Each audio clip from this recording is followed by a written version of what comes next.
ನಾರಾಯಣಂ ಸುರಗುರುಂ ಜಗದೇಕನಾಥಂ ಭಕ್ತಪ್ರಿಯಂ ಸಕಲಲೋಕನಮಸ್ಕೃತಂಚ ತ್ರೈಗುಣ್ಯವರ್ಜಿತಮಜಂ ವಿಭುಮಾದ್ಯಮೀಶಂ ವಂದೇ ಭವಗ್ರಮರಾಸುರಸಿದ್ಧವಂದ್ಯಂ ನಾರಾಯಣಂ ನಮಸ್ಕೃತ್ಯ ನರಂಚೈವ ನರೋತ್ತಮಂ ದೇವೀಂ ಸರಸ್ವತೀಂ ವ್ಯಾಸಂ ತತೋ ಜಯಮುದೀರಯೇತ್.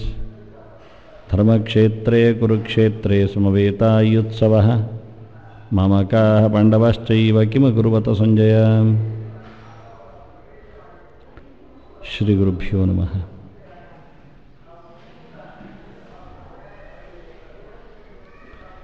ಶ್ರೀಕೃಷ್ಣನ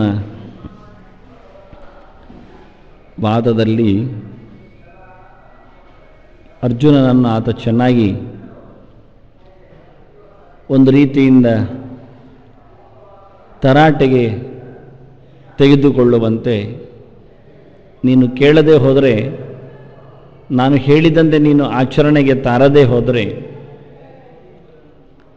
ಮನಸ್ಸಿಗೆ ತಂದುಕೊಳ್ಳದಿದ್ದರೆ,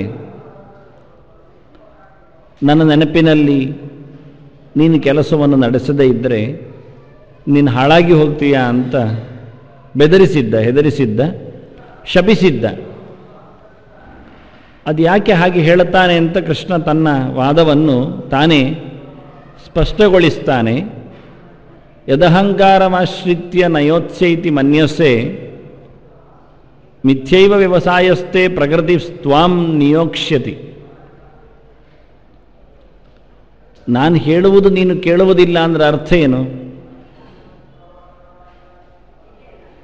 ನಿನ್ನ ಸ್ವತಂತ್ರಕ್ಕೆ ನೀನು ಇದ್ದೆ ಅಂತ ಅರ್ಥ. ನಾನು ಹೇಳಿದಂತೆ ನೀನು ಕೇಳುವುದು ಅಂದ್ರೆ ಅರ್ಥ ಏನು? ನನ್ನ ಅಧೀನನಾಗಿ ನೀನಿದ್ದೆ ಅಂತ ಅರ್ಥ.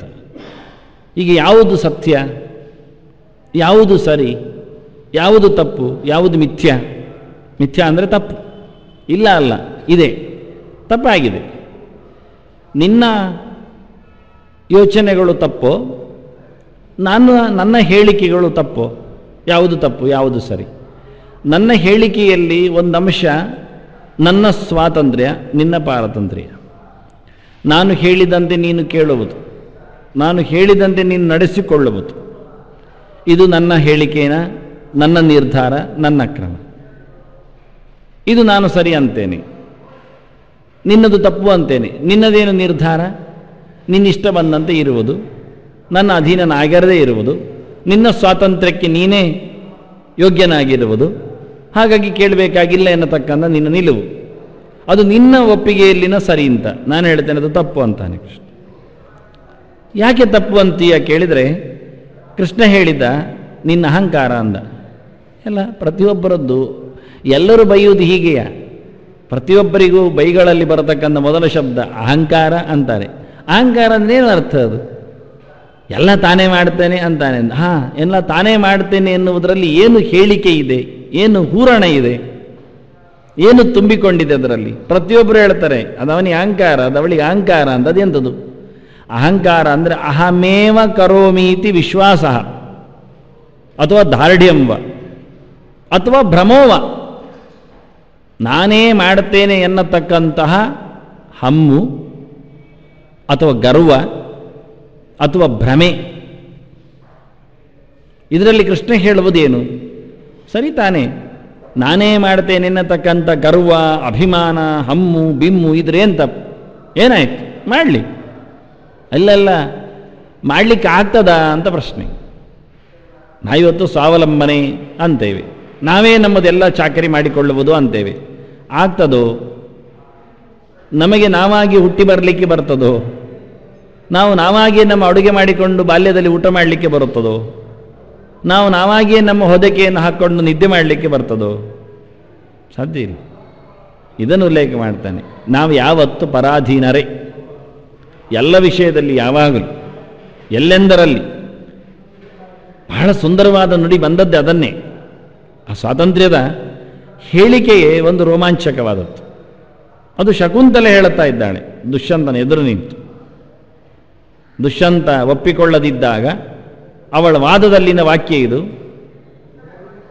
ಪಿತಾ ರಕ್ಷತಿ ಕೌಮಾರೆ ಭರ್ತಾ ರಕ್ಷತಿ ಯೌವನೆ ರಕ್ಷಂತಿ ಸ್ಥಾವಿರೇ ಪುತ್ರಾಹ ನ ಸ್ತ್ರೀ ಸ್ವಾತಂತ್ರ್ಯಮರ್ಹತಿ. ಹೇಳಿದ್ದು ಒಬ್ಬ ಗಂಡು ಅಲ್ಲ, ಒಬ್ಬ ಗಂಡಸು ಅಲ್ಲ. ಈ ಹೇಳಿಕೆ ಕೊಟ್ಟದ್ದು ಒಂದು ಹೆಂಗಸು. ಮೊದಲ ಬಾರಿಗೆ ಭಾರತದ ಪರ್ವಗಳಲ್ಲಿ ಶಕುಂತಲೆ ಹೇಳಿಕೊಂಡಿದ್ದಾಳೆ.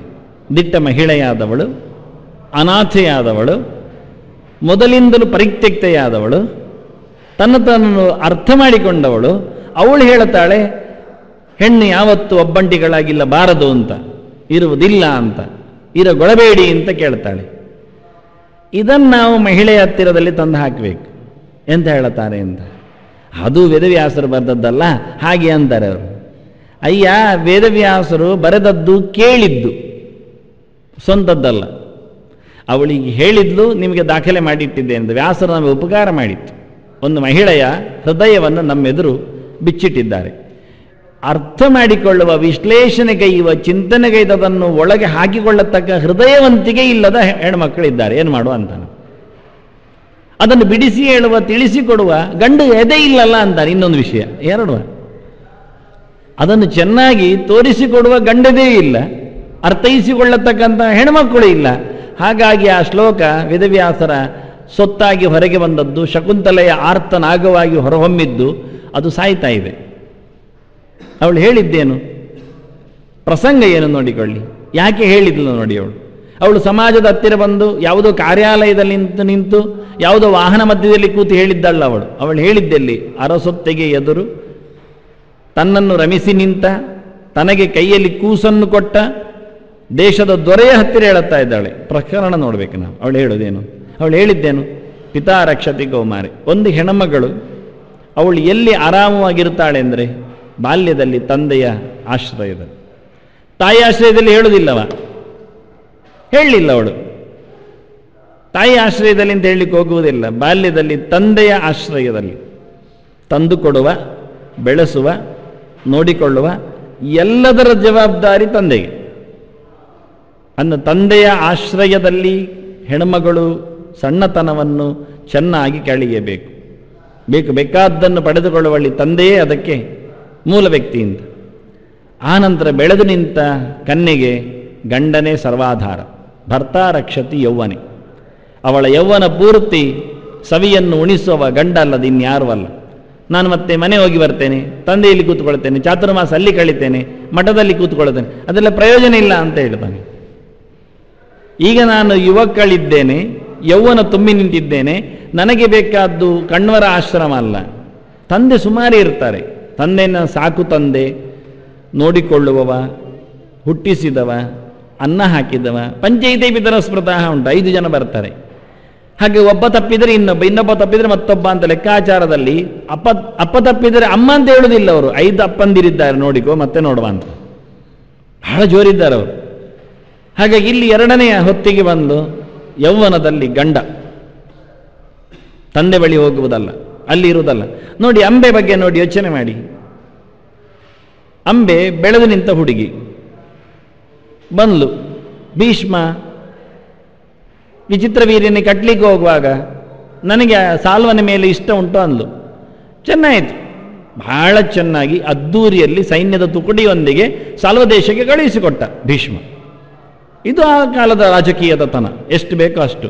ಈ ಹೆಣ್ಮಗಳು ನನ್ನ ತಮ್ಮನನ್ನು ಇಷ್ಟಪಡುವುದಿಲ್ಲ, ಮನಸ್ಸು ಬೇರೆಯವಳಿಗೆ ಕೊಟ್ಟಿದ್ದಾಳೆ, ಅವಳಿಗೆ ಧಕ್ಕೆ ಬರಬಾರ್ದು ಅವಳ ಬದುಕಿಗೆ, ಹೋಗು ಮಗಳೇ ಅಂತ ಬಹಳ ಚೆನ್ನಾಗಿ ಗಮ್ಮತ್ನಲ್ಲಿ ಕಳಿಸಿಕೊಟ್ಟ. ಕರೆದುಕೊಂಡು ಬರುವಾಗಲೇ, ರಥ ಹತ್ತುವಾಗಲೇ ಹೇಳಿದ್ದ, ನೀವು ನನ್ನ ತಮ್ಮಂದಿರ ಹೆಂಡತಿಯಾಗಿ ಬರುವವರು, ನನಗೆ ಸೊಸೆ ಅಂತ ಇರುವವರು ಹತ್ತಿಕೊಳ್ಳಬೇಕು ಅಂತ ಆಧಾರದಿಂದ ತಂದಿದ್ದಾನೆ. ಆವತ್ತಿನ ಚಕ್ರವರ್ತಿಯ ಲಕ್ಷಣದು. ಹುಡುಗಿಯರನ್ನು ಎಲ್ಲಿಂದಲೂ ಯಾರು ರಾಜರು ಎತ್ತಿಕೊಂಡು ಹೋಗ್ಬೋದು. ಹೆಂಗಸರಿಗೂ ಇಷ್ಟ ಆಗ್ತಿತ್ತು. ಅದೇ ಯುದ್ಧ ಆಗುವಾಗ ಅಮ್ಮೆ ಮಾತಾಡಲಿಲ್ಲ, ಅದೇ ಸ್ವಾಲ್ವನಿಗೆ ಹೊಡೆಯುವಾಗ ಮಾತಾಡಲಿಲ್ಲ. ಯಾಕೆ? ಪೌರುಷಕ್ಕೆ ಬೆಲೆ ಕೊಟ್ಟಿಲ್ಲ ಅವಳು, ಖುಷಿ ಪಡ್ತಿಲ್ಲ, ಹೊಡೀರಿ ಹೊಡೀರಿ ಅಂತ. ಹಾಗಾಗಿ ಆವತ್ತಿನ ಕ್ಷತ್ರಿಯ ಕುಮಾರಿಯರು ಹಾಗೆ, ನನ್ನ ಗಂಡ ಅಂದರೆ ಅಸಮಾನ ವೀರ ಅಂತ ತೋರಿಸಿಕೊಡ್ಬೇಕಿತ್ತು ಅವರಿಗೆ ಅಂಕಣದಲ್ಲಿ. ಅದೇ ರೀತಿಯಾಗಿ ಮಾತಾಡಿದವಳು ಇದಕ್ಕೆ ಹೇಳಿದ್ಲು, ಮನಸ್ಸು ಬೇರೆ ಇದೆ ಅಂತ. ಹೋಗಿಬಿಡು ಅಂದ, ಹೋಗಿಬಿಟ್ಲು. ಅಲ್ಲಿ ಸಾಲ್ವ ಧಿಕ್ಕರಿಸಿದ, ತಪ್ಪಾದದ್ದು ಸಾಲ್ವನಿಂದ. ಆದರೆ ಇವಳು ಗಂಟು ಬಿದ್ದದ್ದು ಭೀಷ್ಮನಿಗೆ. ಆದರೂ ಅಪ್ಪನ ಮನೆಗೆ ಹೋಗಲಿಲ್ಲ ಅವಳು.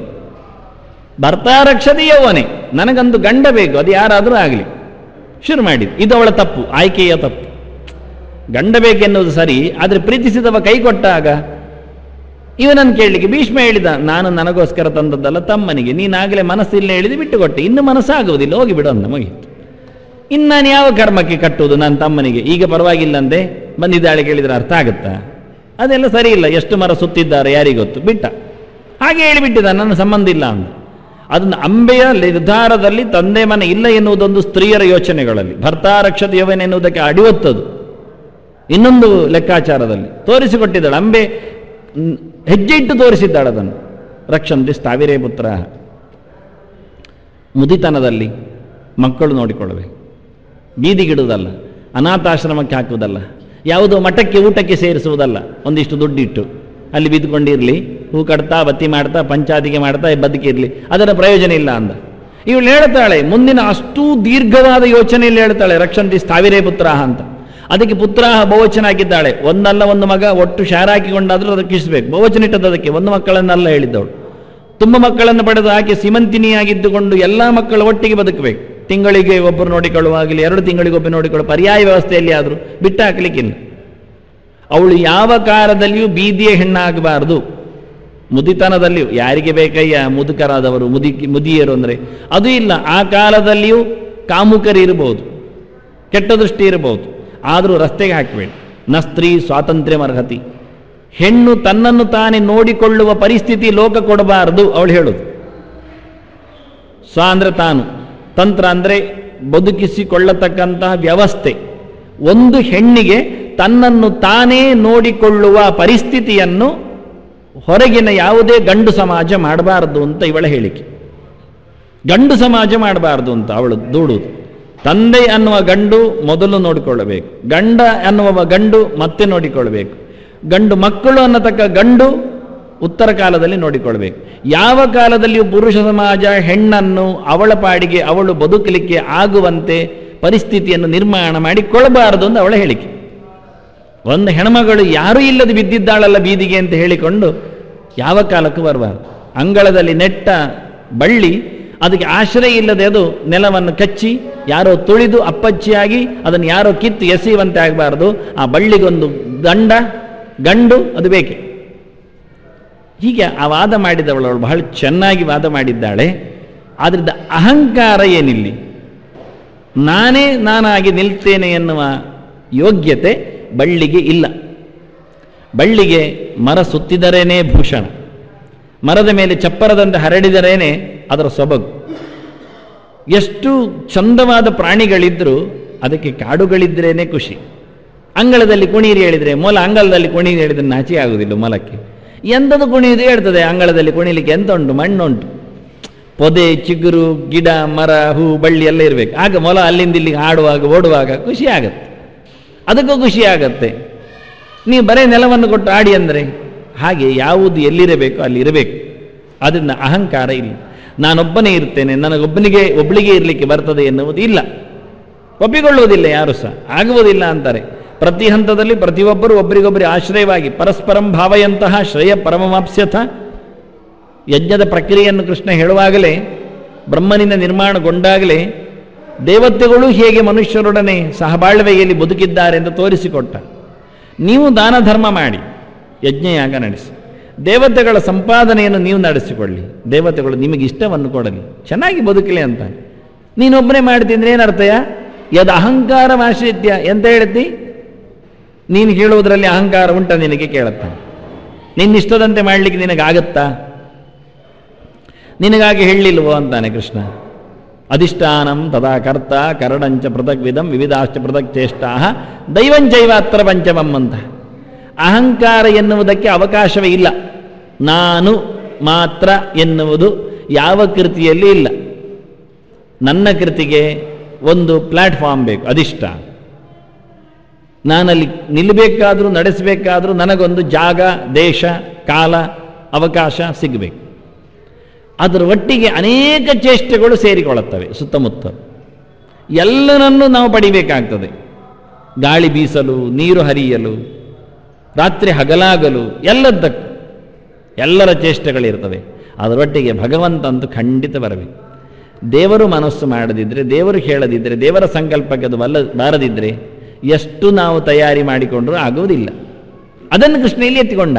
ಯದ್ ಅಹಂಕಾರಮಾಶ್ರಿತ್ಯ ನಯೋತ್ಸೈತಿ ಮನ್ಯಸೆ. ನೀನು ನಿನ್ನನ್ನು ಮಾತ್ರ ಲೆಕ್ಕದಲ್ಲಿಟ್ಟುಕೊಂಡು ಯುದ್ಧ ಆಗುವುದಿಲ್ಲ, ಯುದ್ಧ ಮಾಡುವುದಿಲ್ಲ ಹೇಳ್ತೀಯಾದರೆ ಅದು ಸುಳ್ಳು. ಅದು ಸುಳ್ಳು ಅಂದ. ಅದು ಇಲ್ಲ ಅಂದದ್ದಲ್ಲ, ಅದು ಸುಳ್ಳು ಅಂದ. ಮಿಥ್ಯೇಶ ವ್ಯವಸಾಯಸ್ಥೆ ಅಂದ. ಮಿಥ್ಯಾ ಶಬ್ದವನ್ನು ಪ್ರಯೋಗ ಮಾಡುವುದು ಸುಳ್ಳು ಎನ್ನುವುದರಲ್ಲಿ ಸುಳ್ಳು ಅಂತಾನೆ. ನಾವಿವತ್ತು ಮಿಥ್ಯಾ ಶಬ್ದವನ್ನು ಹೇಳುವುದು ಎಲ್ಲಿಗೆ ಹೇಳಿದರೆ ಎಂತ ಗೊತ್ತಿಲ್ಲ, ಹೇಳುವವರಿಗೆ ಗೊತ್ತಿಲ್ಲ. ಮಿಥ್ಯಾ ಅಂದರೆ ಎಂದು ಜಗತ್ತು ಮಿಥ್ಯಾ ಅಂತಾರೆ. ಬ್ರಹ್ಮ ಸತ್ಯಂ ಜಗನ್ ಮಿಥ್ಯಾ. ಜಗತ್ತನ್ನು ಸುಳ್ಳು ಹೇಳುವವರೇ ಇಲ್ಲ. ಭೌತ ವಿಜ್ಞಾನಿಗಳು ಭೌತ ಪ್ರಪಂಚದಲ್ಲಿ, ಈ ಇಡೀ ವಿಶ್ವದಲ್ಲಿ ಬಹಳಷ್ಟು ಜನ ಈ ಜಗತ್ತನ್ನು ಇಲ್ಲ ಹೇಳುವುದಿಲ್ಲ, ಇಲ್ಲ ಹೇಳಲಿಕ್ಕೆ ಬರುವುದಿಲ್ಲ. ಉಂಟಲ್ಲ, ಇದ್ದೇವಲ್ಲ. ಇಲ್ಲ ಅಂದೇನು ಬರೆಯುವುದು? ಹೆಸರು ಬರೆದು ಮತ್ತೆ ಊರು ಊರು ಇಲ್ಲ ಇಲ್ಲ ಊರಂದು ಬರೆಯುವುದಾ? ಸಾಧ್ಯವೇ ಇಲ್ಲಲ್ಲ. ನೀನು ಎಲ್ಲಿದ್ದಿಂದ ಬರೀಲೇಬೇಕಲ್ಲ. ಅದು ಇರುವುದೇ ಇರದೇ ಇದ್ರೆ ನೀನು ಇರುವುದೇ. ಯಾರಾದ್ರೂ ಇಲ್ಲ ಅದು ಸುಳ್ಳೆ ಹೇಳಿದರೆ, ಅಲ್ಲ ನಿನ್ನೆ ಇತ್ತಲ್ಲಯ್ಯ, ನೀನು ಬರುವ ಮುಂಚೆ ಆ ಊರಿತ್ತು, ನೀನು ಸತ್ತಂದ್ರೂ ಆ ಊರು ಇರ್ತದೆ. ಮತ್ತೆಂಥದ್ದು? ನೀನು ಸುಳ್ಳು ಅಂತ ಬರಿ, ಜಗತ್ ಸುಳ್ಳು ಬರಿಬೇಡಬೇಕಾದ್ರೆ. ಅವ ಹೇಳ್ತಿದ್ದ ಓಶೋ, ಅವನು ಹುಟ್ಟಿದ್ದು ಸತ್ತದ್ದು ಹೇಳೋದಿಲ್ಲ, ಇಷ್ಟು ಸಮಯದಲ್ಲಿ ಕಾಣಿಸಿಕೊಂಡದ್ದು ಅಂತ, ಇಲ್ಲಿಂದ ಇಲ್ಲಿವರೆಗೆ ಕಾಣಿಸಿಕೊಂಡದ್ದು ಅಂತ. ಚೆನ್ನಾಗಿದೆ ಜೀವ. ನಿಜವಾಗಿ ಜೀವನಿಗೆ ಸಾವಿಯಲ್ಲಿ ಉಂಟು ಇಲ್ಲ. ಮತ್ತೆ ಅವರು ಇಷ್ಟು ಸಮಯದಲ್ಲಿ ಇಷ್ಟು ಸಮಯದವರೆಗೆ ಈ ಲೋಕದಲ್ಲಿ ಕಾಣಿಸಿಕೊಂಡ್ರು ಈ ರೂಪದಲ್ಲಿ. ಮತ್ತೆ ಅವರು ಬೇರೆ ರೂಪದಲ್ಲಿ ಎಲ್ಲಿಯೋ ಇದ್ದಾರೆ, ಅವರು ಯಾರಿಗೂ ಕಾಣಿಸ್ತಾ ಇದ್ದಾರೆ ಅಷ್ಟೇ, ಇನ್ಯಾರಿಗೋ ಇನ್ಹೇಗೋ.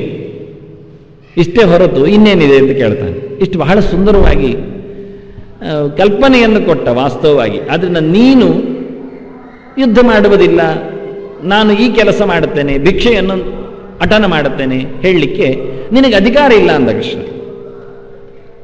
ಅದಕ್ಕೆ ಅಹಂಕಾರಂ ಆಶ್ರಿತ್ಯ ಅನ್ನ.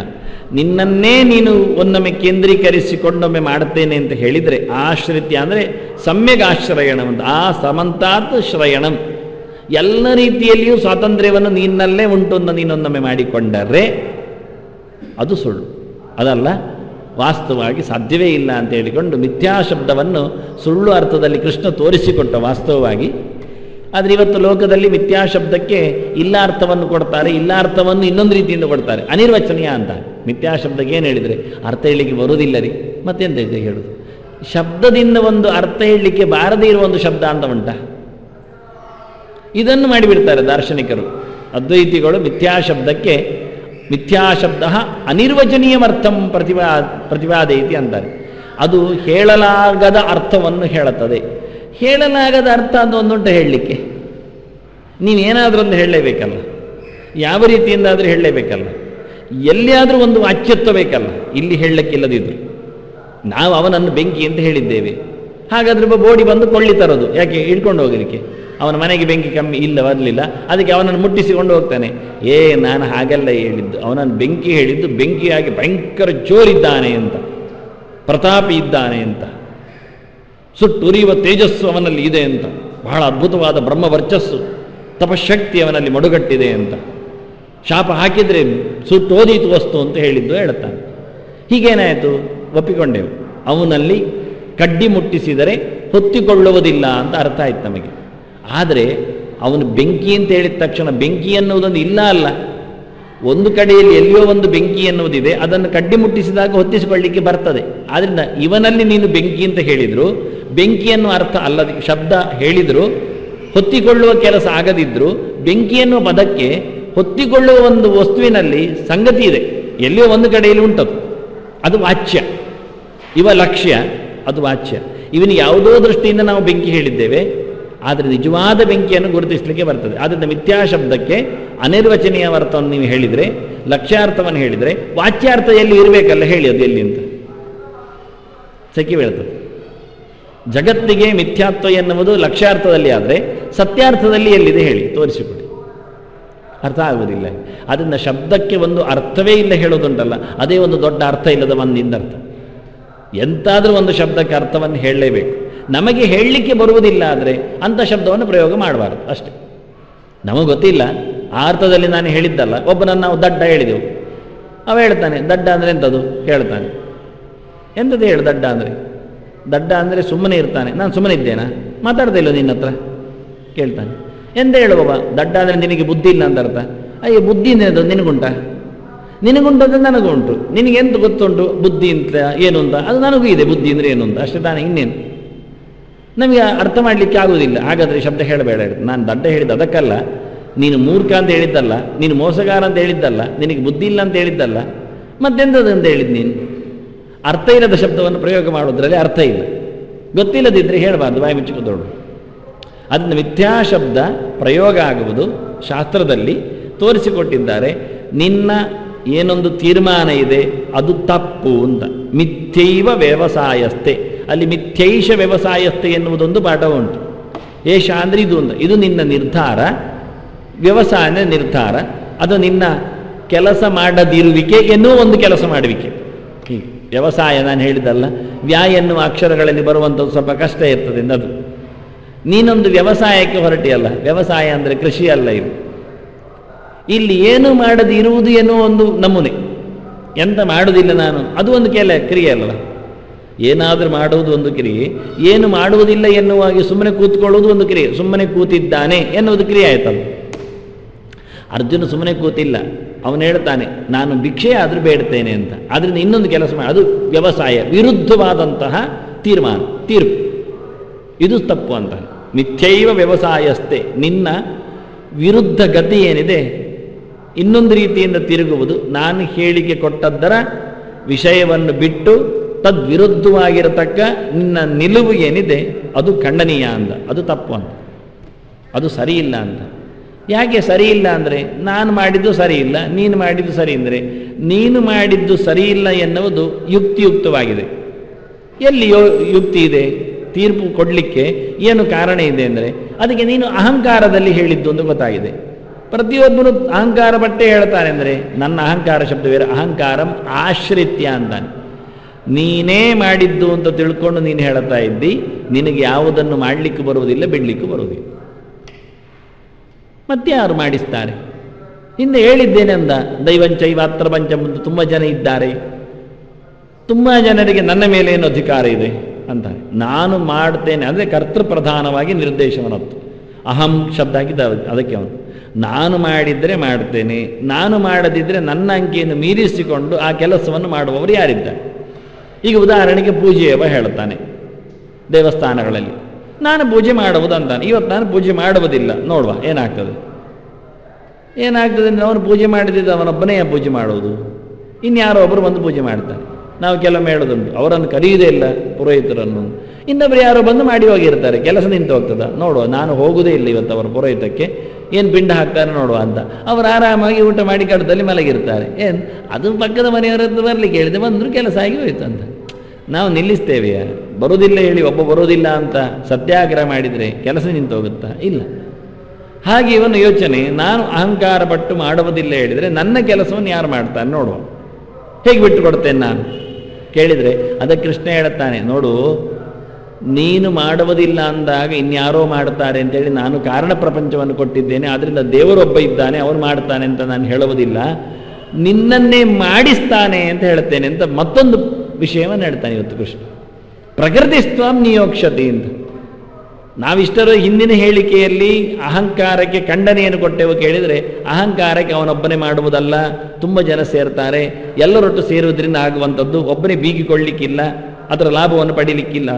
ಕೃಷ್ಣಲ್ಲಿ ಹೇಳ್ತಾನೆ, ನೀನು ಬೇಡ ಹೇಳಲಿಕ್ಕೂ ನಿನಗೆ ಅಧಿಕಾರ ಇಲ್ಲ, ನೀನು ಮಾಡ್ತೇನೆ ಹೇಳಲಿಕ್ಕೂ ನಿನ್ನಲ್ಲಿ ಪೌರುಷ ಇಲ್ಲ, ಮತ್ತೆ ನಿನ್ನ ಬೆನ್ನ ಹಿಂದೆ ಯಾರೋ ಮಾಡಿಸುವವರಿದ್ದಾರೆ, ನಿಲ್ಲಿಸುವವರಿದ್ದಾರೆ ಎಂದು ಇನ್ನೊಂದು ಮಾತಾಡಿದ ಕೃಷ್ಣ.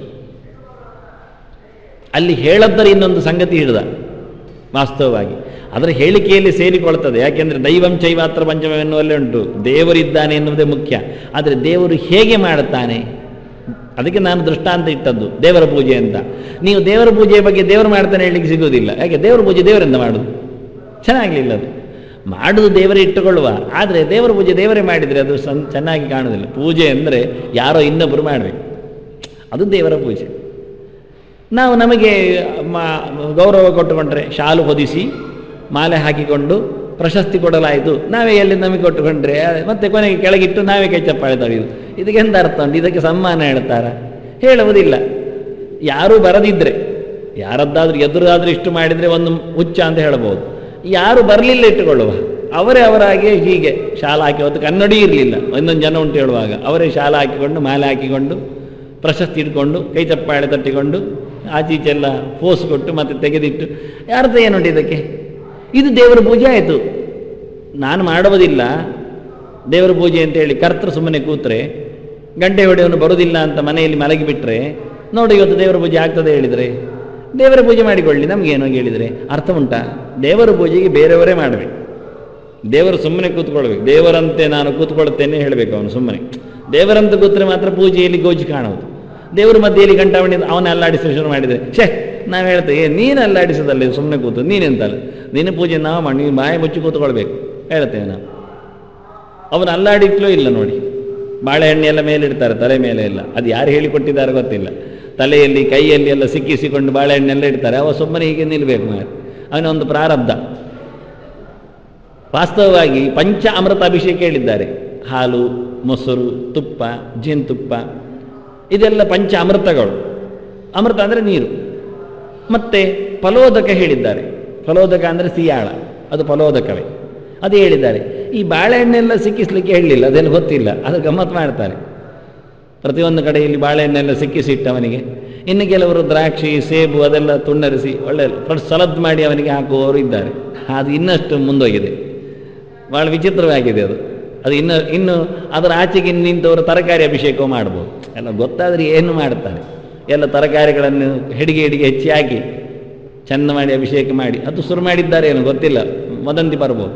ಅದರ ಆಚೆಗೆ ಮತ್ತೆ ಹೋದರೆ ಭಕ್ಷ್ಯ ಅಭಿಷೇಕ, ಲಾಡು ಚಕ್ಕುಲಿ ಎಲ್ಲ ಮಾಡಿ, ಉಂಡೆ ಎಲ್ಲ ಮಾಡಿ. ಮನುಷ್ಯನಿಗೆ ಪ್ರಮಾಣ ಬೇಡ ಅಂತ ಆದರೆ, ಹುಚ್ಚೆ ಅವನದ್ದು ಪ್ರಮಾಣ ಆದರೆ ಎಂಥದ್ದು ನಡೀತದೆ ಮುಂದಕ್ಕೆ. ಜನ ಕೊಟ್ಟದ್ದನ್ನೆಲ್ಲ ಮಾಡ್ತಾ ಮಾಡ್ತಾ ಬರ್ತಾರೆ, ಚಂದ ಮಾಡಿ ಬಾಳೆಹಣ್ಣಿನ ಮಾಲೆ ಹಾಕ್ತಾರೆ. ಅದರಿಂದ ಹಿಂದೆಲ್ಲ ಮದುವೆಯಲ್ಲಿಯೋ ಇನ್ಯಾವುದೋ ಸಮಾರಂಭದಲ್ಲೆಲ್ಲ ಔತಣದಲ್ಲೆಲ್ಲ ತಮಾಷೆಗೋಸ್ಕರ ಹಾಕ್ತಿದ್ರು ಗುಳ್ಳದ ಮಾಲೆ, ಈ ತರಕಾರಿ ಮಾಲೆ, ಚಕ್ಕುಲಿ ಮಾಲೆ ಎಲ್ಲ. ಅದು ತಮಾಷೆ ಅಂತ ಅರ್ಥ, ವಿದೂಷಕ ಪ್ರವೃತ್ತಿ ಅದು. ದೇವರನ್ನ ಇವತ್ತು ಆ ನೆಲೆಯಲ್ಲಿ ನಿಲ್ಲಿಸಿದ್ದೇವೆ. ದೇವರ ಪ್ರತೀಕಗಳಿಗೆಲ್ಲ ಬಾಳೆಹಣ್ಣು ತೋರಣ ಹಾಕೋದು, ಮಾಲೆ ಹಾಕೋದು. ಮಂಗ ಆ ಮಾಳೆಹಣ್ಣು ತಿಂತಾನೆ ತಾನೆ ತಮಾಷೆ ಮಾಡುದಾ? ಅದು ಜನರಿಗೆ ಕೊಡಬಹುದಲ್ಲ, ಚೆನ್ನ ಮಾಡಿ ಪ್ರಸಾದ ಸಮರ್ಪಣೆ ಮಾಡಿ. ಪತ್ರಂ ಪುಷ್ಪಂ ಫಲಂ ತೋಯಂ ಯೋಮೆ ಭಕ್ತಿಯ ಪ್ರಯಚ್ಛತಿ ಅನ್ನೋದು. ನನಗೆ ಸಮರ್ಪಣೆ ಮಾಡಿ ಕೊಟ್ಟರೆ ತದಹಂ ಭಕ್ತಿ ಬರ್ದಂ ಅಶ್ನಾಮಿ ಅಂದದವ, ತಿಂತೇನೆ ಅಂತ. ಮಾಲೆ ಕೇಳಲಿಲ್ಲ ಅವನಿಗೆ, ಪತ್ರದ ಮಾಲೆ, ಪುಷ್ಪದ ಮಾಲೆ ಹಾಕಿ, ಪುಷ್ಪದ ಮಾಲೆ ಹಾಕಿದಾಗೆ ಪತ್ರಾರ್ಚನೆ ಪುಷ್ಪಾರ್ಚನೆ ಇದೆ. ಪತ್ರ ಪೂಜಾಂ ಸಮರ್ಪಯಾಮಿ, ಪುಷ್ಪ ಪೂಜಾ, ಫಲಪೂಜಾ ಮುಂದುಂಟ ಇಲ್ಲ. ನಾರಂಗಂ ಹೇಳಿಕೊಂಡು ಅವನ ತಲೆ ಮೇಲೆ ಕಿತ್ತಳೆ ಎಸೆಯುವುದು, ಬಾಳೆಹಣ್ಣೆ ಇಲ್ಲ. ನಾವು ಅದೇ ಹೇಳಿದ್ದು, ಬೇಕು ಅಂತಲೇ ಏನೋ ಮಾಡ್ತೇವೆ, ಜನಕ್ಕೆ ಖುಷಿ ಕಾಣ್ತದೆ, ಆ ಚಿತ್ರ ತಗೊಂಡೋಗಿ ಮನೆಯಲ್ಲಿ ಹಾಕ್ಕೊಳ್ತಾರೆ. ಅವನಿಗೂ ಗೊತ್ತಿಲ್ಲ, ಇವರಿಗೂ ಗೊತ್ತಿಲ್ಲ, ಇಬ್ಬರು ಪೂರಾ ಹುಚ್ಚರು, ಅರ್ಥ ಆಗುವುದಿಲ್ಲ. ಭಗವಂತನಿಗೆ ಆಡ್ತಾ ಇರ್ತಾನೆ, ಇರಲಿ ಇದು ಒಂದು ರೀತಿಯ ಮರಳು ಅಂತ ಸುಮ್ಮನೆ ಇರು. ವಿಚಿತ್ರ ಅನ್ನಿಸ್ತದೆ ಅವನಿಗೆ.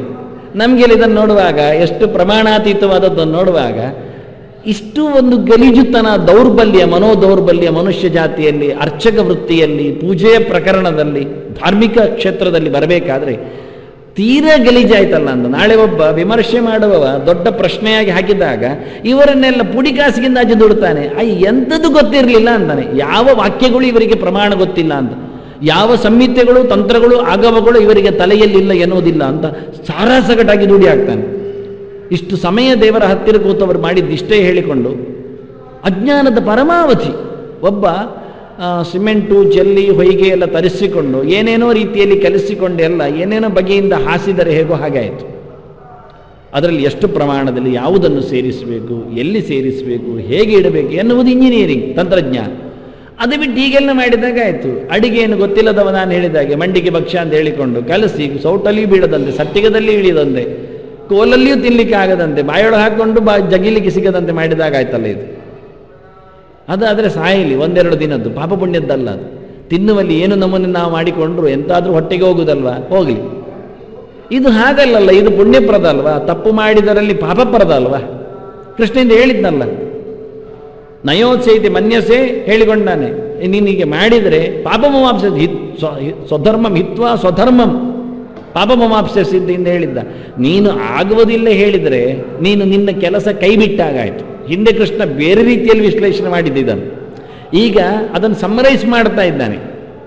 ಹಿತ್ವಾ ಸ್ವಧರ್ಮಂ ಕೀರ್ತಿಂಚ ತತಃ ಪಾಪಮವಾಪ್ಸ್ಯಸಿ ಅಂತ ಹಿಂದೆ ಹೇಳಿದ್ದವ. ನೀನೊನ್ನೊಮ್ಮೆ ಯುದ್ಧ ಮಾಡುವುದಿಲ್ಲ ಹೇಳಿದರೆ ಅರ್ಥ ಏನಾಯಿತು ಕೇಳಿದರೆ ನಿನ್ನ ಧರ್ಮವನ್ನು ಬಿಟ್ಟೆ ಅಂತಾಯ್ತು. ಹಿತ್ವಾ ಸ್ವಧರ್ಮವನ್ನು ಬಿಟ್ಟದ್ರಿಂದ ಏನಾಯಿತು ಕೇಳಿದರೆ ಕೀರ್ತಿ ಹೋಯ್ತು ನಿಂತು. ಯಾಕೆ? ಕ್ಷತ್ರಿಯನಾಗಿದ್ದ ಯುದ್ಧರಂಗಕ್ಕೆ ಬಂದಿದ್ದಾನೆ, ಓಡಿ ಹೋಗಿದ್ದಾನೆ ಅಂತ ಅಪಕೀರ್ತಿ ಬರ್ತದೆ. ಅಷ್ಟಾದ್ರೂ ಪರವಾಗಿಲ್ಲ, ಈ ಭೀಷ್ಮಾದಿಗಳನ್ನು ಕೊಲ್ಲುವುದಕ್ಕಿಂತ ನಾನು ಸ್ವಧರ್ಮ ಬಿಟ್ಟವನಾದ್ರೂ ತೊಂದರೆ ಇಲ್ಲ, ಕೀರ್ತಿ ನಾಶ ಆದ್ರೂ ತೊಂದರೆ ಇಲ್ಲ ಅಂದರೆ ಕೃಷ್ಣ ಹೇಳ್ತಾನೆ ಪಾಪ ಬರ್ತದೆ ಸ್ವಧರ್ಮ ಬಿಟ್ಟದ್ದು. ಯೋಚನೆ ಮಾಡುವಂತ. ಈಗ ಪುಣ್ಯಕ್ಕೋಸ್ಕರ ಆದ್ರೂ ಒಂದು ಸಿಕ್ಕಬೇಕು. ಪುಣ್ಯ ಬರುವುದು ಬೇಡ, ಪಾಪ ಬರಬಾರ್ದಾದ್ರೂ ಯುದ್ಧ ಮಾಡಬೇಕವ. ಹಿಂದೆ ಹಾಗೆ ಹೇಳಿದ್ದ. ಈಗ ಬೇರೆ ತಿರುಗಿಸ್ತಾನೆ, ಅಯ್ಯ ನಿನಗೆ ಓಡಿ ಹೋಗ್ಲಿಕ್ಕೆ ಆಗೋದಿಲ್ಲ ಅಂದ. ನಿನಗೆ ಸ್ವಧರ್ಮ ಬಿಡ್ಲಿಕ್ಕೆ ಆಗುವುದಿಲ್ಲ, ಕೀರ್ತಿ ಬೇಡ, ಪಾಪ ಬಂದರೂ ಪರವಾಗಿಲ್ಲ ಅಂತ ನೀನು ಹೇಳಿದ್ರು ನಿನ್ನನ್ನು ಓಡ್ಲಿಕ್ಕೆ ಬಿಡುವುದಿಲ್ಲ ಅಂತಾನೆ ರಣರಂಗ. ಆಗೋದಿಲ್ಲ ಅಂತಾನೆ. ಇದು ಕೃಷ್ಣನು ಇನ್ನೂ ಮುಂದುವರಿದ ವಾದ. ಒಂದೊಂದು ವಾದಗಳ ಮೇಲೆ ಅವನು ಬಹಳ ಪುಷ್ಟೀಕರಿಸ್ತಾನೆ, ಬಹಳ ಚೆನ್ನಾಗಿ ಹೇಳುತ್ತಾನೆ. ಸಾಧ್ಯವೇ ಇಲ್ಲ, ನಿನ್ನ ಧರ್ಮವನ್ನು ನೀನು ಬಿಡುತ್ತೇನೆ ಅಂತ ನೀನು ಹೊರಟರು, ಕೀರ್ತಿಯ ಮೇಲೆ ನೀನು ಗಮನ ಇಲ್ಲ ಅಂತ ತಿಳಿಸಿದ್ರು, ನೀನು ಪಾಪ ಬಂದರೂ ತೊಂದರೆ ಇಲ್ಲ, ಪಾಪಕ್ಕಾದ್ರೂ ನಾನು ಬಲಿಯಾಗ್ತೇನೆ, ಪ್ರತ್ಯಕ್ಷ ಪಾಪವನ್ನು ಮಾಡುವುದಿಲ್ಲ. ನಾಳೆ ಬರುವ ಪಾಪ ಯಾರಿಗೆ ಗೊತ್ತು? ಇವತ್ತು ಬರುವ ಪಾಪ, ಇವತ್ತು ಬರುವ ಕಿರಿಕಿರಿ, ಇವತ್ತು ಬರತಕ್ಕಂಥ ಮಾನಸಿಕ ದೌರ್ಬಲ್ಯ, ಭೀಷ್ಮನನ್ನು ಹೊಡೆದೆ ಅಂತ ನಾನು ಸಾಯುವವರೆಗೆ ಪಾಪಿಯಾಗಿ ಬದುಕ್ತೇನೆ, ಬೇಡ. ಮನಸ್ಸಿನ ಮೇಲಿನ ಪಾಪ ಬೇಡ ಅಂತನು. ಎಷ್ಟು ಚಂದವಾದಂತಹ ನಾಟಕ ನೋಡಿ ಅರ್ಜುನನತ್ತು, ಅಂದರೆ ಸ್ವಾಭಾವಿಕವಾದ ನಾಟಕ. ನಾವು ಮ್ಯಾಕ್ಬೇತ್ ಇದನ್ನೆಲ್ಲ ಗಲೀಜು ಹೇಳ್ತೀವಿ, ಸುಮ್ಮನೆ ಆಹತವಾದದ್ದೆಲ್ಲ ಎಳೆದು ತಂದದ್ದು. ಇದನ್ನು ಪ್ರತ್ಯಕ್ಷ ಅವನು ಕೇವಲ ಒಂದು ಕುರ್ಚಿಗೋಸ್ಕರ ಇದ್ದವನನ್ನೇ ಕೊಂದು, ಅರಸನನ್ನೇ ಕೊಂದು ಉಣ್ಲಿಕ್ಕೆ ಬಂದಿದ್ದಾನೆ. ಇವನು ಹಾಗಲ್ಲ, ನಿಜವಾಗಿ ಅವರು ಕಾಲು ಕೆದರಿ ನಿಂತಿದ್ದಾರೆ ಯುದ್ಧಕ್ಕೆ. ಆಡಿಸಿದ ತೊಟ್ಟಿಲಾದ ಆ ಮಡಿಲುಗಳು ಅವರದ್ದು, ಭೀಷ್ಮರದ್ದೆಲ್ಲ. ದ್ರೋಣ ಅಷ್ಟು ಚೆನ್ನಾಗಿ ಪಾಠ ಮಾಡಿದವ. ಧೃತರಾಷ್ಟ್ರ ತಂದೆಯ ಸ್ಥಾನದಲ್ಲಿ ನಿಂತವ ಪಾಂಡು ತಪ್ಪಿದಾಗ. ಇಂಥವರ ಮಕ್ಕಳನ್ನೆಲ್ಲ ಹೊಡೆದು ಕೊಂದು ಅವರೆದುರು ಯುದ್ಧ ಮಾಡುವುದಂದಾಗಿ ಹೇಳುತ್ತಾನೆ, ಈ ಪ್ರತ್ಯಕ್ಷ ಪಾಪಕ್ಕಿಂತ ಪರೋಕ್ಷ ಪಾಪ ನನಗೆ ಸಹ್ಯ ಅನಿಸ್ತದೆ ಅಂತ. ಇವತ್ತು ಬರುವ ಪಾಪವ ನಾನು ಉಣ್ಣಲಾರೆ, ನಾಳೆ ಬರುವ ಪಾಪಕ್ಕಿಂತ ಅದು ಬರಲಿ ಅಂತ. ಅದಕ್ಕೆ ಕೃಷ್ಣ ಈಗ ಅದನ್ನು ಹೇಳುವುದೇ ಇಲ್ಲ. ಈಗ ಬೇರೆ ಹೇಳುತ್ತಾನೆ, ನಿನಗೆ ಪಾಪದ ಪ್ರಜ್ಞೆ ಬಂದರು, ಕೀರ್ತಿಯ ಬಗ್ಗೆ ಗಮನ ಇಲ್ಲದಿದ್ದರು, ಸ್ವಧರ್ಮವನ್ನು ತುಳಿಯುವಷ್ಟು ನಿನ್ನಲ್ಲಿ ಆಕ್ರೋಶವೋ ಅಹಂಕಾರ ಇದ್ದರೂ ಪ್ರಕೃತಿಸ್ಥಾಂ ನಿಯೋಕ್ಷತಿ, ನಿನ್ನನ್ನು ಮಾಡಿಸ್ತದೆ ಅಂದಾನೆ. ಎಂಥದ್ದು? ಪ್ರಕೃತಿ ಮಾಡಿಸ್ತದೆ ಅಂತ. ನೀನು ಬಿಟ್ಟು ಹೋಗ್ಲಿಕ್ಕೆ ಆಗೋದಿಲ್ಲ ಅಂದಾನೆ. ಪ್ರಕೃತಿ ಅಂದರೆ ನಿನ್ನದೇ ಆದ ಸ್ವಭಾವ, ಅದು ಬಿಡುವುದಿಲ್ಲಿಗೆ ಹೇಳ್ತಾನೆ. ಸ್ವಭಾವೋ ದುರತಿಕ್ರಮ ಅಂದ. ಪ್ರಕೃತಿ ಯಾವ ಕಾಲದಲ್ಲಿಯೂ ನೀನು ಆಗುವುದಿಲ್ಲ ಹೇಳಿದರೂ ಆಗಿಯೇ ಆಗ್ತದೆ, ನಿಲ್ಲಿಸಿಯೇ ನಿಲ್ಲಿಸ್ತದೆ. ನೀನು ಸಂಕಲ್ಪ ಮಾಡಬೇಡ, ನೀನು ಆಯುಧ ಎತ್ತಿಕೊಳ್ಳಬೇಡ, ಆದರೆ ಏನಾಗ್ತದೆ? ಕ್ಷತ್ರ ಸ್ವಭಾವ ತನ್ನಷ್ಟಕ್ಕೆ ಕೆಲಸ ಮಾಡಿಸ್ತದೆ. ಪ್ರಕೃತಿ ಅಂದರೆ ನಿನ್ನ ಸ್ವಭಾವ, ಕ್ಷತ್ರಿಯ ಸ್ವಭಾವ. ಕ್ಷತ್ರಿಯ ಎನ್ನುವ ನೋಡಿ, ಅದಕ್ಕೆ ದೃಷ್ಟಾಂತ ಹೇಳ್ತೇನೆ, ಜಡಭರತನ ದೃಷ್ಟಾಂತ. ಭರತನ ದೃಷ್ಟಾಂತ, ಅವನೇನು ಜಡನೋ ಯಾರಿಗೊತ್ತು. ಭರತನಾಗಿ ಇದ್ದಾಗದ್ದೇ ದೃಷ್ಟಾಂತ. ಇನ್ನೂ ಋಷಭನ ಮಗ, ಅರಸೊತ್ತಿಗೆಯನ್ನು ತೊರೆದಿದ್ದಾನೆ, ಆಶ್ರಮದಲ್ಲಿ ನಿಂತಿದ್ದಾನೆ, ಜಪಕ್ಕೆ ಕೂತಿದ್ದಾನೆ. ಆಗ ತುಂಬು ಗರ್ಭಿಣಿ ಜಿಂಕೆ ನೀರು ಕುಡಿಯಲು ಬಂದದ್ದು. ದುಷ್ಟ ಪ್ರಾಣಿಯ ಗರ್ಜನೆ ಕೇಳಿ ಕ್ರೂರ ಮೃಗದ ಹೆದರಿಕೆಯಲ್ಲಿ ಓಡಿದೆ ಅಲ್ಲಿಂದ. ಓಡುವಾಗ ಅದರ ಗರ್ಭಸ್ರಾವ ಆಗಿದೆ, ಮರಿ ಜಿಂಕೆ ನೀರಿಗೆ ಬಿದ್ದಿದೆ. ಇದು ಓಡಿ ಹೋಗಿದೆ. ಇವ ನೋಡ್ತಾನೆ, ಕಣ್ಣೆದುರಾದ ಘಟನೆ, ಅದರ ಪರಿತಾಪ, ಇದರ ಜವಾಬ್ದಾರಿ, ಕಾರುಣ್ಯ. ಎತ್ತಿಕೊಂಡ ಮರಿಯನ್ನು, ಎತ್ತಿಕೊಂಡದನ್ನು ತೊಳೆದ, ಅದಕ್ಕೆ ಗರುಕೆ ತಿನ್ನಿಸಿದ, ನೀರು ಕುಡಿಸಿದ. ಅದು ಬರುತ್ತೋ ತಾಯಿ ಜಿಂಕೆ ನೋಡಿದ, ಅದಿಲ್ಲ, ಅದು ಓಡಿ ಹೋದದ್ದು ಗಡಿಬಿಡಿಯಲ್ಲಿ ಕೊರಕಲ ನಡುವೆ ಜಾರಿ ಬಿದ್ದು ಸತ್ತೋಯ್ತು. ಇಲ್ಲಾದರೆ ಅದರ ಹತ್ತಿರ ಮತ್ತೆ ತಂದು ಕೊಡಬಹುದು, ಅದು ಮತ್ತೆ ಬರ್ತದೆ ಮರಿಯನ್ನು ಹುಡುಕಿಕೊಂಡು. ಈಗ ಮರಿಗೆ ಯಾರಿಲ್ಲ. ಪ್ರಜಾ ಕಾರುಣ್ಯ ಸಹಜವಾಗಿ ಅವನ ಕೆಲಸ ಮಾಡಿತ್ತು. ಸಾವಿರಾರು ಪ್ರಜೆಗಳನ್ನು ನೋಡಿಕೊಂಡ ತಂದೆಯಂತೆ ಇದ್ದವ ಈ ಒಂದು ಜಿಂಕೆ ಮರಿಗೆ ತಾನು ತಂದೆ ಆಗಲಿಕ್ಕಿಲ್ಲ ಏನು? ಅದನ್ನು ಹೊತ್ತು ನಿಂತ, ತೊಡೆಯಲ್ಲಿ ಕೊಳ್ಳಿರಿಸಿದ, ಮೀಯಿಸಿದ, ತಿನ್ನಿಸಿದ. ಅದರ ರಕ್ಷಣೆಯಲ್ಲಿ ತಾನು ಕ್ಷತ್ರಿಯನಾದ. ಕ್ಷತ್ರಿಯ ಸ್ವಭಾವ ತಪಸ್ವಿಯಾಗಿ ನಿಂತಾಗಲೂ ಬಿಟ್ಟು ಹೋಗಲಿಲ್ಲ. ರಾಮ ಕಾಡಿಗೆ ತೆರಳಿದ ವನವಾಸಕ್ಕೋಸ್ಕರ, ಜಟೆಯನ್ನು ಹೊತ್ತುಕೊಂಡ. 14 ವರ್ಷ, ನಿನ್ನೆಲ್ಲಿ ಕ್ಷೌರಿಕರೆಲ್ಲ ಅಲ್ಲಿಲ್ಲ. 14 ವರ್ಷದವರೆಗೆ ಕೂದಲು ಬೆಳೀತದೆ, ಬೆಳೆದದ್ದು ಹಾಳಾಗ್ತದೆ. ಅರಮನೆಯಲ್ಲಿ ಬಾಚುವವರಿದ್ದಾರೆ, ಕಾಕಪಕ್ಷ ಧರವು ಅಂತಾರೆ. ಬಹಳ ಚೆನ್ನಾಗಿ ಚಂದವಾಗಿ ಬೈತಲೆ ತೆಗೆದು ರಾಮನಿಗೆ ತಲೆ ಬಾಚುತ್ತಿದ್ರಂತೆ. ಎಲ್ಲ ಲಕ್ಷಣ ಎಲ್ಲ ತುಂಬ ಹೇಳುತ್ತಾರೆ, ನಾವೆಲ್ಲ ಕಥೆ ಹೇಳುವರೆ ಅದನ್ನು ತಿಳಿಸಿಕೊಳ್ಳುವುದಿಲ್ಲ. ಸುಂದರ ಇರ್ತದೆ, ಅದು ಖಾಸಗಿ ವಿಷಯಗಳು ಕೆಲವೆಲ್ಲ ಅಂತಃಪುರದಲ್ಲಿ ನಡೆಯುವ ಘಟನೆಗಳು. ಹಾಗಾಗಿ ರಾಮ ಕಾಡಿಗಲ್ಲಿ ಹೋದಾಗ ರಾಮನು ಮತ್ತು ಲಕ್ಷ್ಮಣನ ಇಬ್ಬರೂ ಸಹ ಸೀತೆಯೂ ಸೇರಿ ಜಟೆಗೆ ಆಲದ ಮರದ ಹಾಲು ಹಾಕಿಕೊಂಡು ಅದನ್ನು ಜಟೆ ಮಾಡಿಕೊಂಡು ಅದನ್ನು ರಕ್ಷಣೆ ಮಾಡಿದರು ಅಂತ ಉಂಟು. ಅದಕ್ಕೆ ಇನ್ನೇನು ಸೇರಿಸಿದ್ದಾರೆ ಎಲ್ಲ ಹೇಳಲಿಲ್ಲ ಅವರು, ಗೊತ್ತಿಲ್ಲ. ಕೂದಲುಗಳನ್ನು ರಕ್ಷಿಸುವ ವಿಧಾನಗಳು ಅವರು ಮತ್ತೆ 14 ವರ್ಷದ ನಂತರ ಅದನ್ನು ಕತ್ತರಿಸಿ ತೆಗೆದದ್ದೆಲ್ಲ ಮತ್ತು ಚೆನ್ನಾಗಿ ಮಾಡಿಕೊಂಡ ವಿಧಾನ ಇದನ್ನು ಉಲ್ಲೇಖ ಮಾಡ್ತಾರೆ ವಾಸ್ತವವಾಗಿ. ಹಾಗೆ ಕಾಡಿನಲ್ಲಿ ಕೂತ ತಪಸ್ವಿ ವೇಷಕ್ಕೆ ನಿಂತ ರಾಮನಿಗೆ ಬಿಲ್ಲು ಯಾಕೆ, ಕತ್ತಿ ಯಾಕೆ, ಅಲ್ಲಿ ಮತ್ತೆ ರಕ್ಕಸರ ಗಲಾಟೆ ಯಾಕೆ, ಕೊಂದದ್ದು ಯಾಕೆ, ಅಲ್ಲಿಂದ ಮುಂದೆ ಹೋದದ್ದೇನೋ ಅವನು ರಾವಣನ ಸಂಹಾರದಲ್ಲಿ. ಕ್ಷತ್ರಿಯ ವಾಲಿಗೆ ಹಾಗೆ ಹೇಳಿದ, ನಾವು ಅಯೋಧ್ಯೆ ಅರಸರಲ್ಲಿ ಬಂದವರು, ಹಾಗಾಗಿ ಅನ್ಯಾಯ ಮಾಡಿದವರನ್ನು ಕೊಲ್ಲುವುದಾಗಲಿ ಬಡಿಯುವುದಾಗಲಿ ನಮ್ಮ ಧರ್ಮ, ನಾವು ಯುದ್ಧಕ್ಕೆ ನಿಂತಿದ್ದೇವೆ, ನಿಗ್ರಹ ಮಾಡಿದ್ದೇವೆ. ಅದಕ್ಕೆ ಎದುರೇ ಬಂದು ಹೊಡಿಬೇಕು ಅಂತ ನಿಯಮ ಇಲ್ಲ. ಅನ್ಯಾಯ ಮಾಡಿದವರನ್ನು ಹೇಗೆ ಹೊಡಿಬಹುದು, ಅದು ರಾಜನ ಕ್ರಮ. ದಂಡನೆಯನ್ನು ನೀವು ಹೇಳಲಿಕ್ಕಿಲ್ಲ. ಅನ್ಯಾಯ ಮಾಡಿದ್ದೀವಿ ಒಪ್ಪಿಕೊಳ್ಳುವುದು ಮಾತ್ರ ನಿಮ್ಮ ವ್ಯವಸ್ಥೆ. ಒಪ್ಪಿಕೊಂಡ್ರು ಶಿಕ್ಷೆ ಬೇಕಾದ್ರೆ ನಾವು ಕೊಡುತ್ತೇವೆ, ಮುಗಿಯಿತು. ಅದನ್ನು ಅಯೋಧ್ಯೆ ಅರಸರ ಪಾಳೆಯ ಇಷ್ಟು ದೀರ್ಘವಾಗಿದೆ ಹೇಳಿಕೊಂಡು ರಾಮ ವಾಲಿಗೆ ತನ್ನತನವನ್ನು, ಕ್ಷತ್ರತನವನ್ನು ತೋರಿಸ್ತಾನೆ. ಅದನ್ನು ಪ್ರಕೃತಿಸ್ತಾಂ ನಿಯೋಕ್ಷತೆ. ನೀನು ಎಲ್ಲಿ ಹೋದರೂ ವೇಷ ಏನು ಮಾಡಿದರೂ ನೀನು ಕ್ಷತ್ರ ಸ್ವಭಾವವನ್ನು ಬಿಡುವುದಿಲ್ಲ, ಅದು ಬಿಡಲಿಕ್ಕೆ ಆಗೋದಿಲ್ಲ, ಅದು ಕೆಲಸ ಮಾಡಿಸ್ತದೆ ಅಂದಾನೆ. ಅದರಿಂದ 2 ದೃಷ್ಟಾಂತ ಕೊಟ್ಟೆ. ಒಂದು ಕಡೆಯಲ್ಲಿ ಜೀವನ ದೃಷ್ಟಾಂತ ಭರತ ಯಾವ ರೀತಿಯಲ್ಲಿ ತನ್ನ ಸ್ವಭಾವದಲ್ಲಿ ಮತ್ತೆ ಮೈಮರೆತ.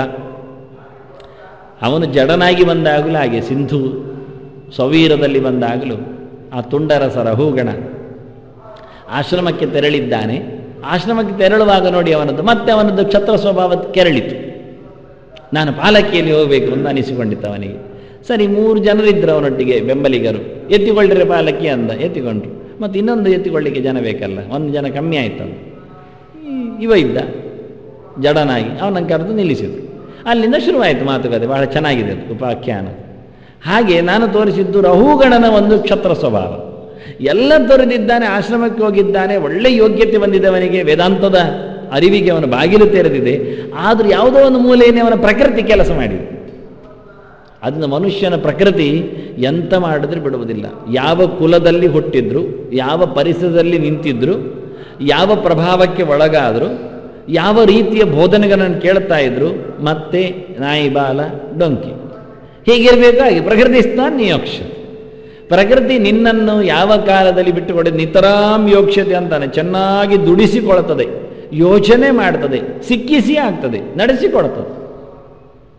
ಅಷ್ಟು ಜೋರುಂಟ ಸ್ವಭಾವಕ್ಕೆ ಬೆಲೆ. ಎಲ್ಲರೂ ಹೀಗೆ ಬರೆಯುವುದು, ಕ್ಷತ್ರ ಸ್ವಭಾವ ಅಂತಲೇ ಬರೆದು ಕೈ ತೊಳೆದು ಹೋಗ್ತಾರೆ. ನಿನ್ನನ್ನು ನಿನ್ನ ಜಾತಿ ಬಿಡುವುದಿಲ್ಲ, ಸ್ವಭಾವ ಬಿಡುವುದಿಲ್ಲ, ಆನುವಂಶಿಕವಾಗಿ ಬಂದ ಹಿಂದಿನಿಂದ ಬಂದಿರತಕ್ಕಂಥ ವ್ಯವಸ್ಥೆಯನ್ನು ಅದು ನಿನ್ನನ್ನು ಎಳೆದು ಹಾಕುತ್ತೆ, ಸಿಕ್ಕಿಸಿ ಬಿಡುತ್ತದೆ ಅಂತ.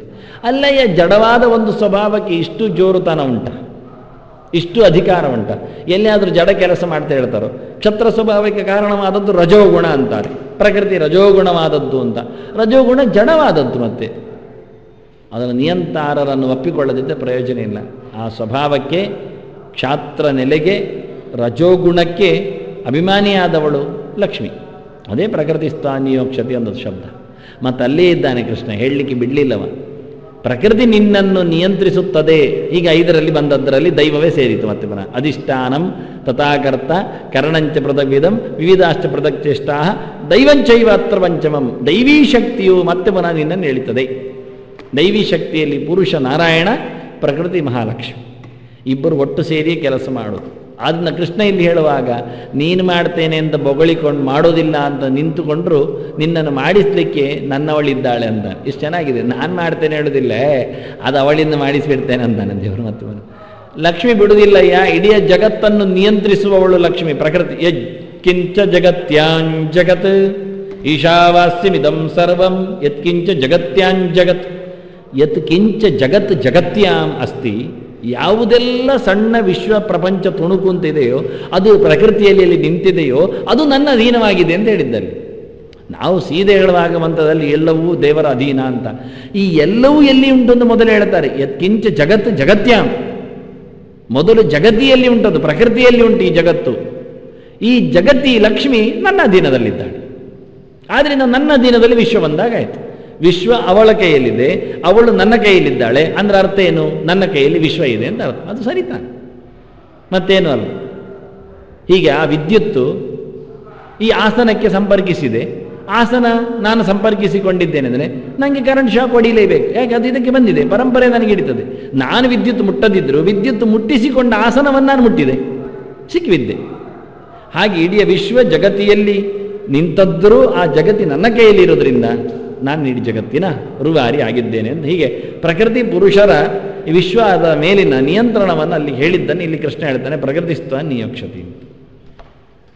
ಪ್ರಕೃತಿ ಕೆಲಸ ಮಾಡುತ್ತದೆ, ಅದರಿಂದ ಜಡ ಕೆಲಸ ಮಾಡುವುದಿಲ್ಲ.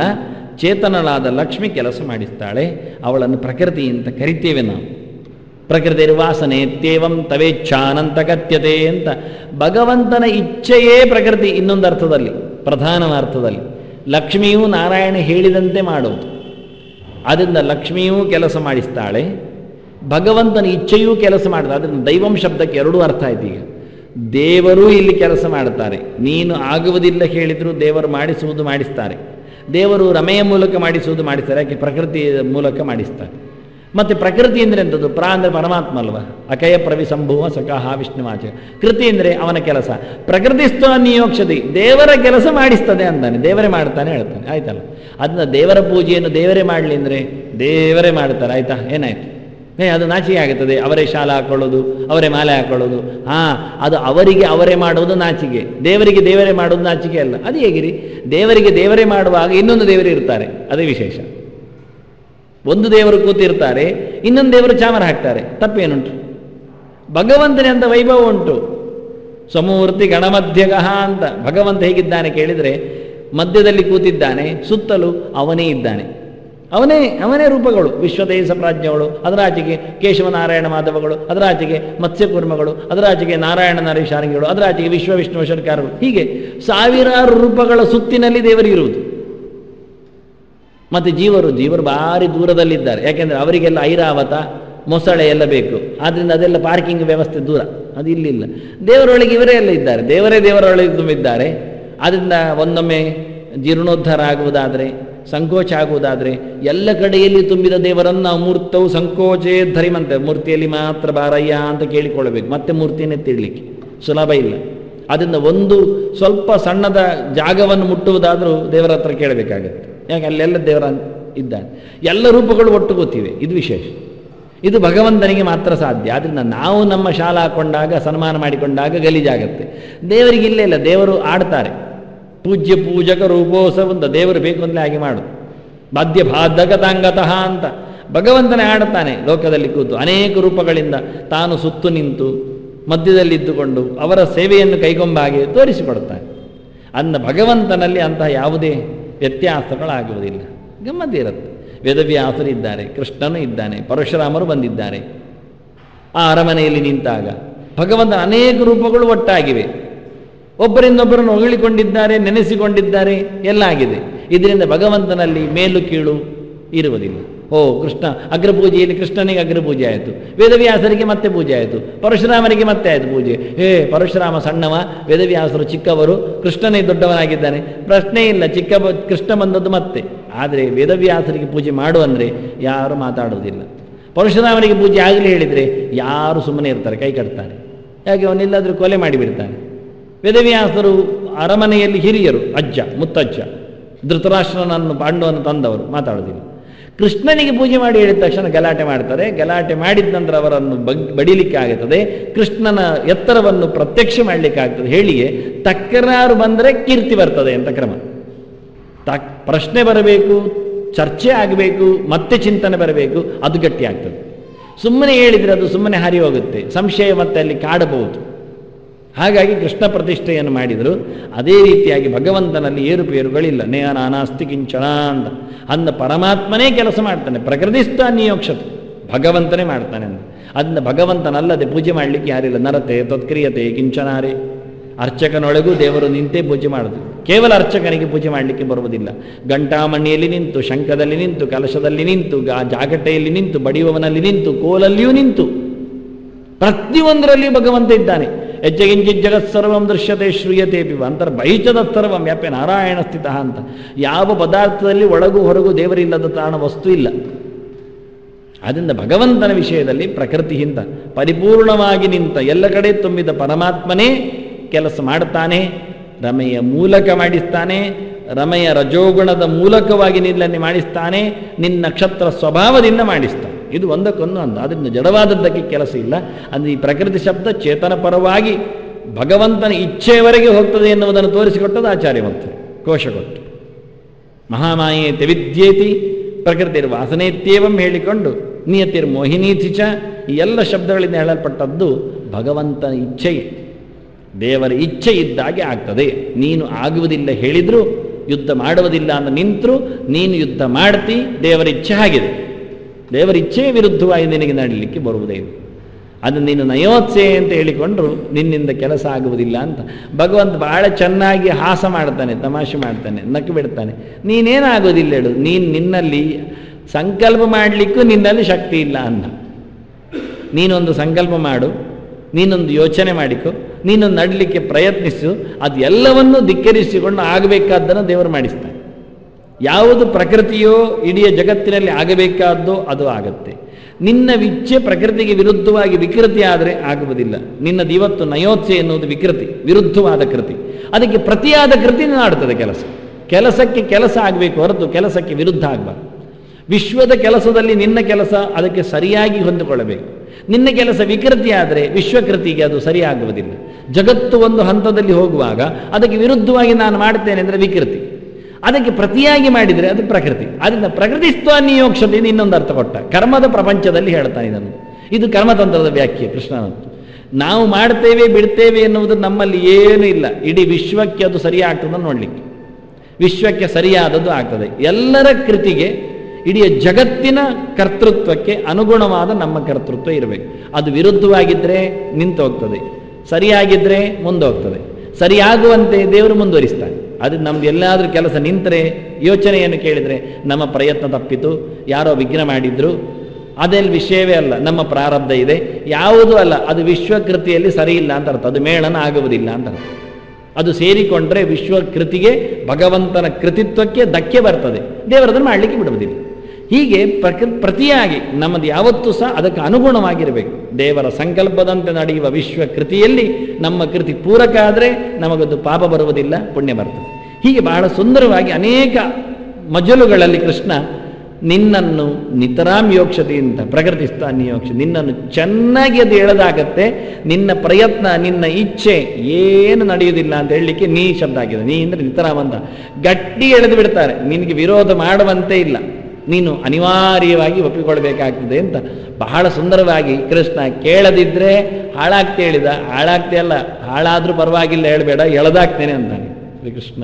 ಅಂತಾನೆ ಶ್ರೀಕೃಷ್ಣ ಅಂತಾನೆ ಶ್ರೀಕೃಷ್ಣ ಅಂತಾನೆ ಶ್ರೀಕೃಷ್ಣ ಅಂತಾನೆ ಶ್ರೀಕೃಷ್ಣ ಅಂತಾನೆ